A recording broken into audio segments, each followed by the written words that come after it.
Bilbao in northern Spain. 30,000 Basques march mourning the death of a youth who'd been shot by the police during a demonstration the day before. The crowd gathered at the spot where civil guard bullets claimed the life of 18-year-old Vicente Anton Ferrero, whose killing brought the recent death toll to 5. Ferrero, 3 others at nearby Vitoria, and a 4th man at Alicante in the south all died in bitter clashes between police and crowds protesting angrily in today's restless post-Franco Spain.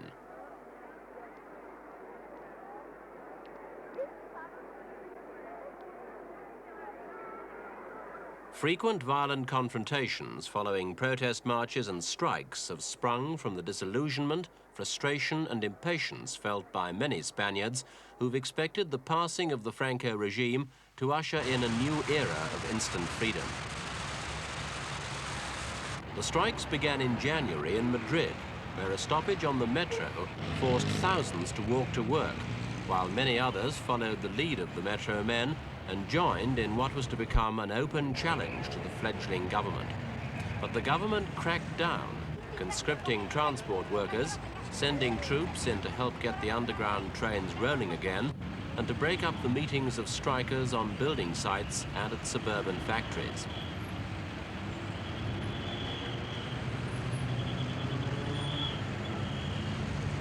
For the metro strikers and many others, the motivation was money, or lack of it.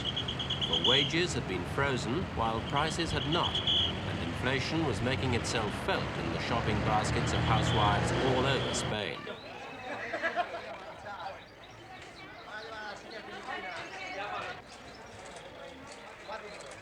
The January strikes lost Spain more man-hours than in the whole of the previous year, and only succeeded in dealing another blow to the nation's shaky economy. Spain's balance of payments is in deficit. It's the victim of inflation and poor investment. The stock market is falling and the peseta was recently devalued. And all at a time when Spaniards are looking to the new government to provide them with a better way of life. The expectation of a higher standard of living, more freedom, more concrete signs of democracy instead of promises, have all gone to fuel the fires of protest, even among workers who'd always been considered the better off. Bank employees were among those involved, and even more serious, the shop floor workers at many multinational manufacturers, ITT, Kelvinator, Siemens, and the biggest employer in Madrid, Chrysler, where 8,000 men took action. One of the main grievances of the workers concerns representation. They claim they have no effective union voice. There are the sindicatos, the official trade unions, but they were set up under Franco and are still controlled by the government. There are also unofficial unions, but the government's condemned them as communist-inspired and arrested scores of their leaders. With strikes still illegal, many major companies had no alternative but to turn away workers who'd taken part in a dispute.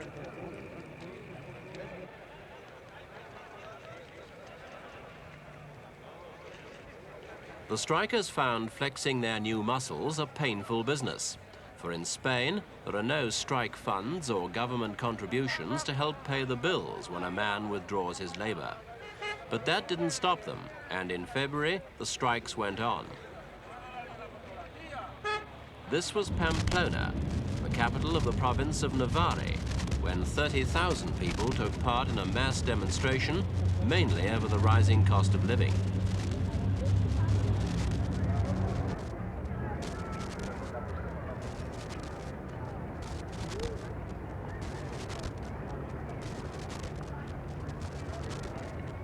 Far from intervening, police actually cooperated to the extent of diverting traffic from the route of the march. But the Spanish protesters want more from the government than the turning of a blind eye. The demonstrators and strikers are all hungry for the reforms promised or implied by the new government. Reforms such as the recognition and legalization of political parties. And until they see positive moves in this direction, they are likely to continue to disrupt national life. Transport's been a favorite target for industrial action.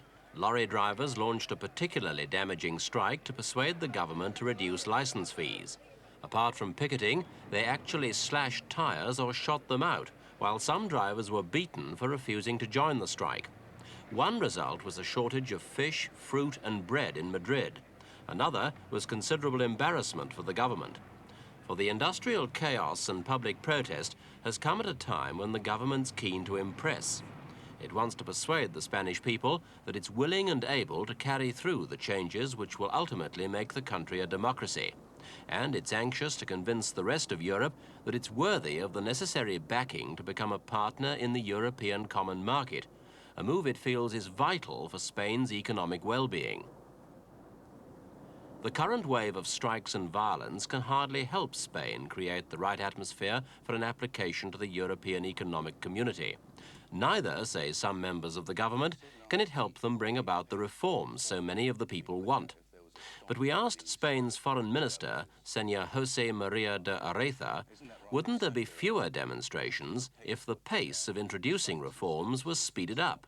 I don't think so. I believe that the disturbances are always bad when you try to really do a program of reforms, because you cannot forget that there are also forces in our country, and in every country, that oppose reform and oppose democracy from the viewpoint of a more conservative or perhaps ultra-conservative viewpoint.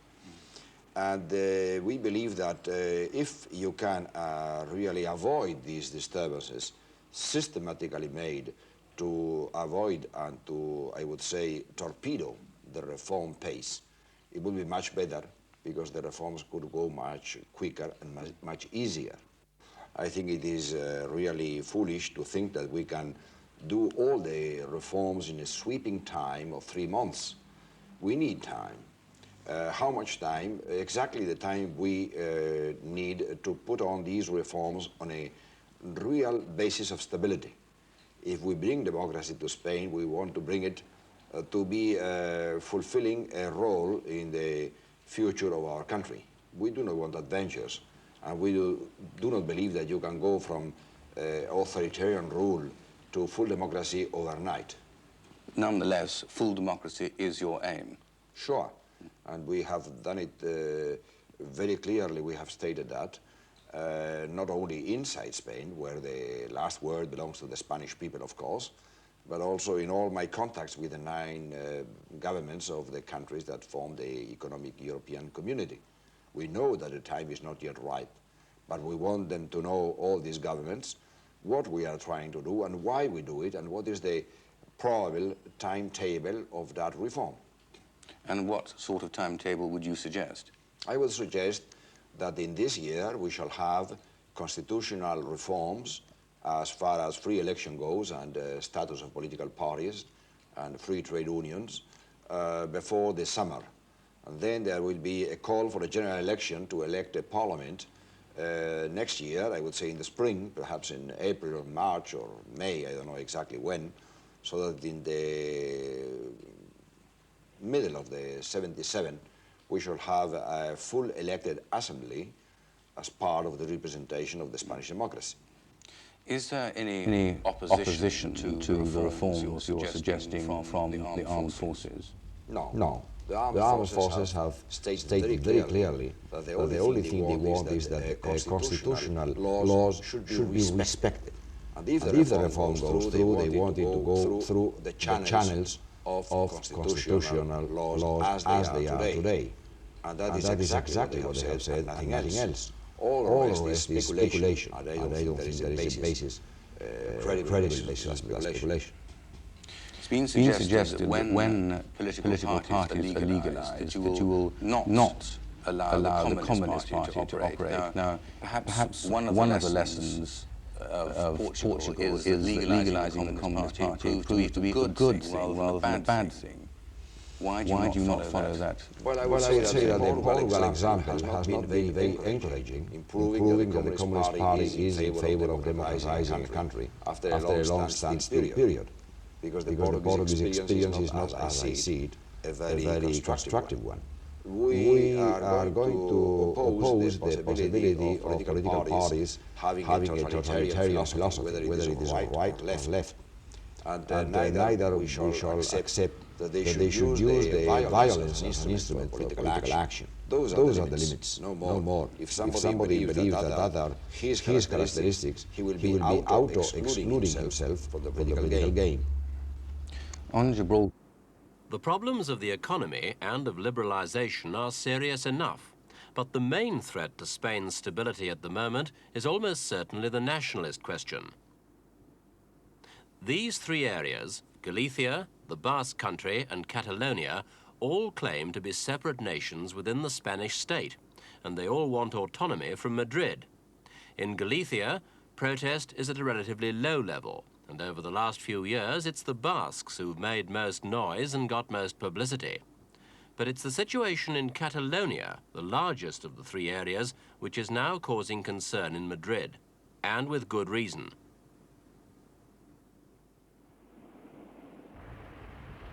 This is one part of Spain the outside world knows very well. Every summer, the beaches of the Costa Brava and the Costa Dorada are playgrounds for tourists from all over Europe. As a result, Catalonia's suffered far less than the rest of Spain from that sense of isolation which was a feature of the Franco years.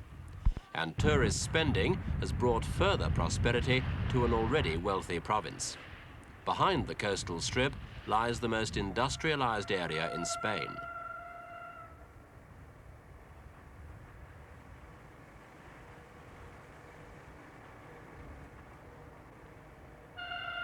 Catalonia produces a fifth of Spain's total industrial output, and like the Basques further north, the Catalans tend to feel they're exploited by Madrid to subsidize the poorer regions.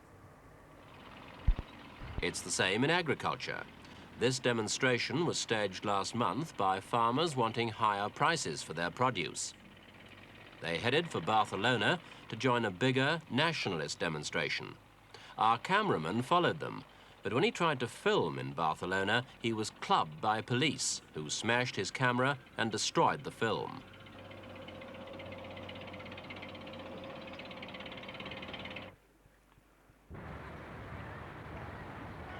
Over a third of Catalonia's population is concentrated in Barcelona, the regional capital. As in the rest of Spain, that population's changing rapidly.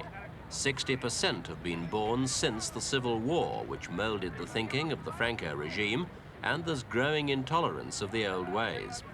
Catalans want change, and for most of them, that means a bigger say in running their own affairs.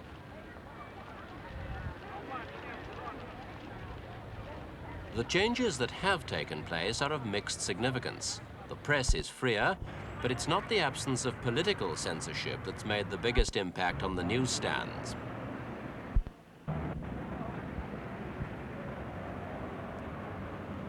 Catalans do, in fact, read more than other Spaniards, as well as earning more. And culturally, they feel themselves very different. It's a difference that's enshrined in their language, which is quite distinct from Castilian Spanish and still in everyday use by some 4 million Catalans. And what they're talking about, now more than ever, is a return to the kind of autonomy they enjoyed from 1932 until Franco's Civil War victory in 1939. It's a movement that now includes Catalans of all shades of opinion, from extreme left to the extreme right.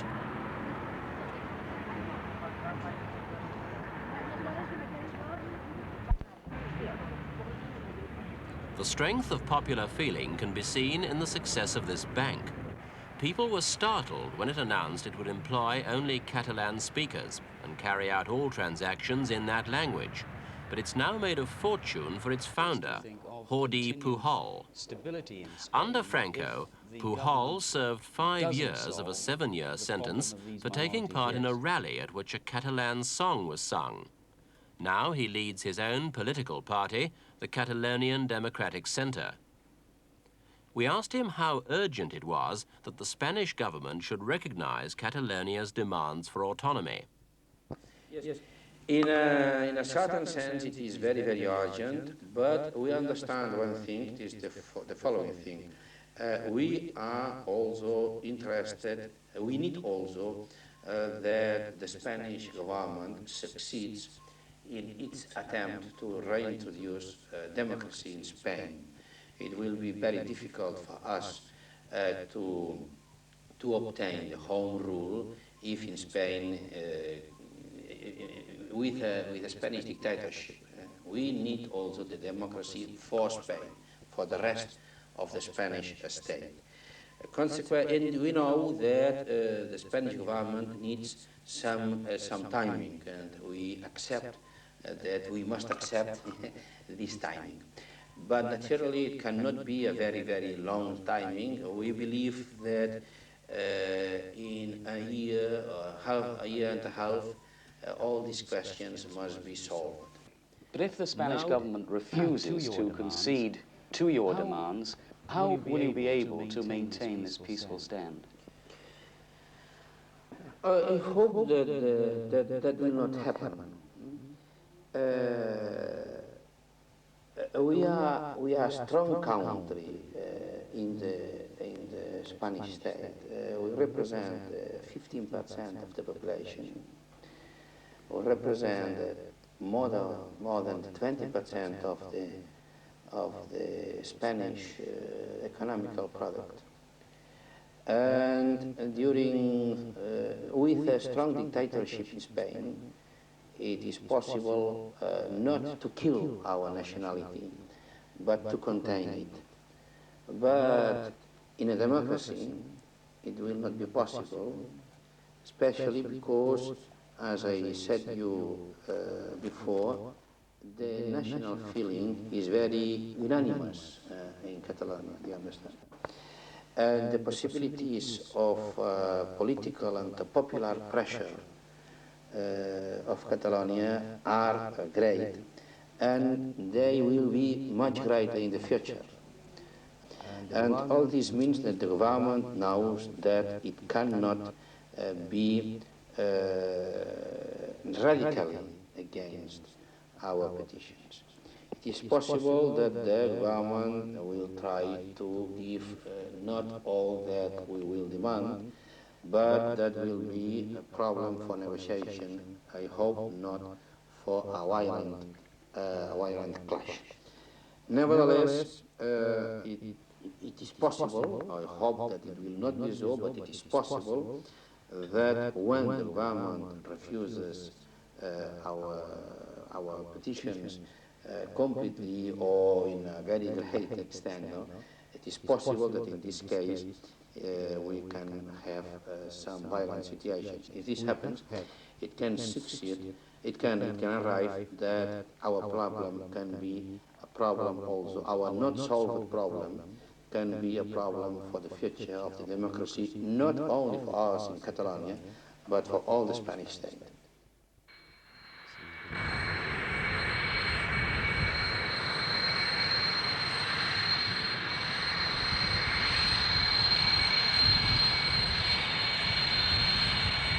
The Spanish state is in no doubt about the importance of the Catalan issue. Last month, despite continued political unrest, the province received a visit from Spain's new royal couple, Princess Sophie and King Juan Carlos. Spaniards saw it as an unprecedented bid to soothe the feelings of the Catalan nationalists.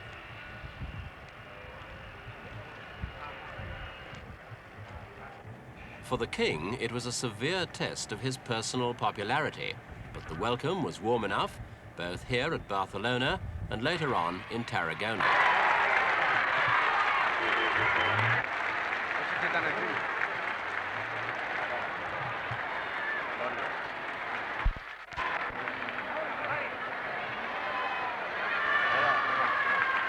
There was no doubting the enthusiasm, and security was abandoned as the king grasped hands in the crowd.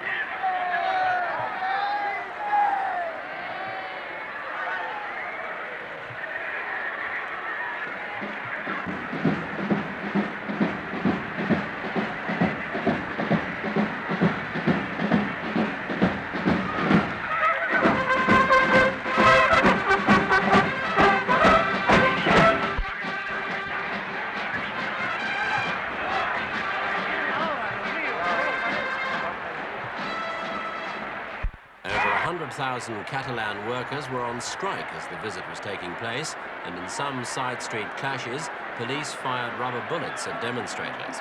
But that didn't seem to dim popular approval of the king.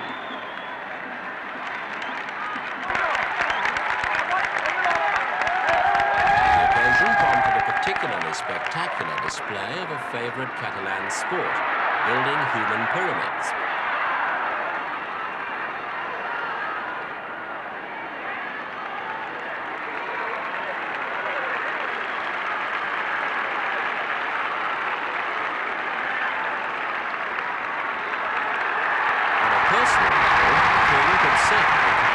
Success. It was a different matter when it came to politics. The king took with him to Catalonia virtually the whole of the Spanish cabinet, and at his hilltop palace in Barcelona, he presided over a special cabinet session devoted to the region's problems.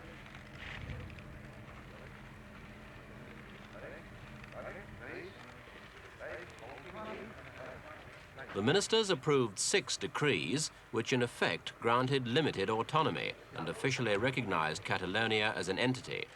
A commission was promised to look into further possible progress towards autonomy. It seemed like an historic breakthrough, but nationalist leaders saw it as a stalling tactic, which would still leave Madrid pulling the strings. As far as the workers were concerned, the visit brought no more reassurance than anything else that's happened in the first 100 days of the new regime. The royal couple might have won some hearts, but the Spanish police had proved as ruthless as ever in keeping order. Since returning to Madrid, the king has made it clear he expects the administration to start moving on all the reforms the country needs. The trouble is, there are some Spaniards who don't want those reforms.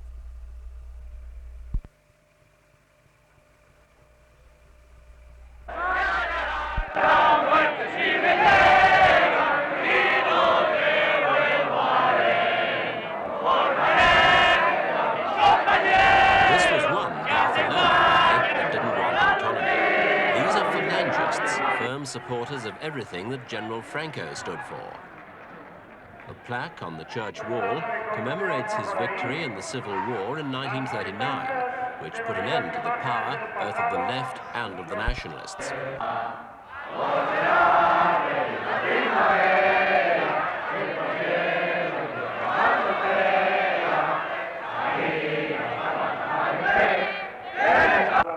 There are many other people outside Catalonia who want to see Spain continue as a centralized authoritarian state. But with the nationalist tide as strong as it is, that's clearly a dangerous situation. General Franco himself accused the Spanish people of perpetually falling a prey to anarchy, extremism and discord. A harsh judgment, but made by a leader who knew his people well. It's a view which puts a big question mark over King Juan Carlos's hopes for an orderly transition to democracy.